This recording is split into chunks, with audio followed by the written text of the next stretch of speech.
Yes, I'm Michele Fumarola. I work for Macomi. That is a company that I started in 2011. It's a spin-off of TU Delft, and we specialize in the development and implementations of supply chain simulation models. I understand. Okay.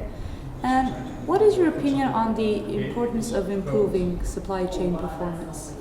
I think it's evident that improving supply chain performance is a key issue in many companies, and that improving that, of course, as supply chains are one of the key aspects of an organization, improving that is also shows also in your P&Ls and is important for the performance of your company. So paying specific attention to supply chains is fundamental. I understand. Thank you. And what are your thoughts on the usage of performance management for managing supply chains? Performance management is a hard thing to do because first of all you need to of course define what your performance is, what your KPIs are, and we see that in many organizations that's already the biggest issue. So how do we measure performance? How do we improve that? And having consensus on that, having consensus on what's way to go is always step number one, and is a lot of times the blocking factor. I understand. And in your experience, what are some good practices in supply chain analytics? Well, good practices in supply chain analytics is starting from defining that performance, starting from defining a question that you want to have an answer to improve, and knowing what you want to improve. That's one of the key factors. And nowadays I see too often that analytics are just thrown into the organization with the hope of improvement. And that is a false hope.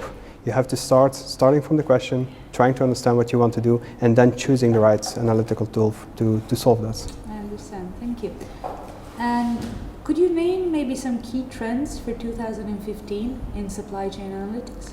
I think one of the hot topics is, of course, still big data, getting information, especially for fast-moving consumer goods, getting information out of social media, all kinds of external third-party data to try to understand the demand patterns, trying to understand how your market will move. And second of all, if you have that information, you have to know what to do with it. So I do believe that only with big data you cannot go far if you don't also simulate what your organization has to do in order to cope with that fluctuating demand. I understand.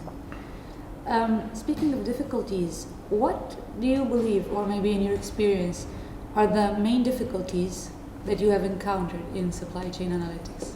Acceptance. I think that's one of the biggest issue that we always find.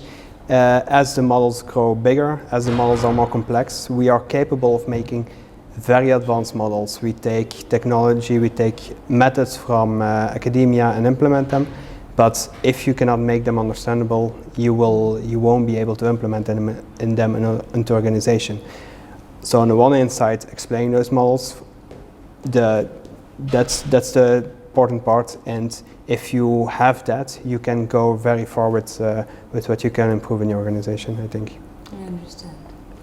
And my last question would be, what companies would you recommend to be looked at due to their approach to supply chain analytics and their subsequent results? Is anybody handling this really well at the moment?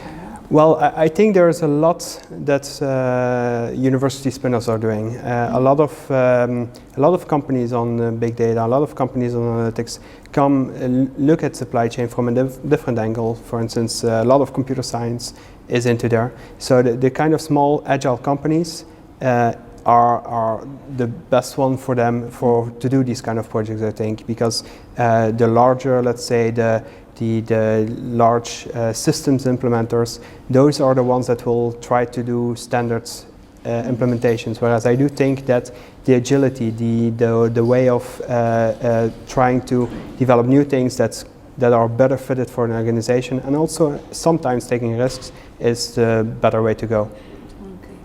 Thank you so much, and thank you so much for your time. Thank you.